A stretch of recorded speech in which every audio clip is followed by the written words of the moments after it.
8:00 ng umaga na nga ito, mga mare, nang marating namin itong Balasio Island Resort. And sobrang init na ng mga oras na ito, mga mare.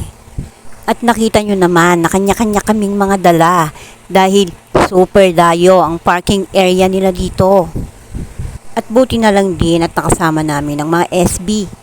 May taga-bitbit, may taga-tulak dahil sa totoo lang po, pagpasok mo pa lang po sa resort is matarik na po yung dadaanan natin. And pagdating nga natin dito, worth it ang lakaran dahil super refreshing at ang ganda talaga ng kapaligiran. Yung tipong maaga kaming umalis sa bahay para makarating ng maaga dito. Ang ending, sa likod na lang ang available na mga cottages, mga mare. So, ito na mismo yung pagpasok mo sa loob ng resort.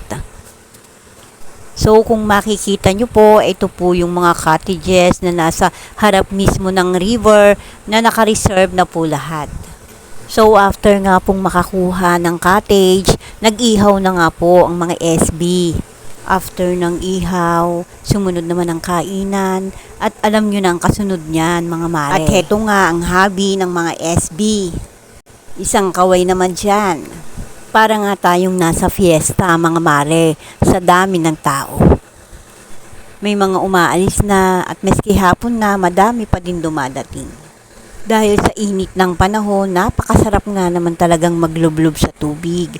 Bukod sa fresh na tubig, malamig pa.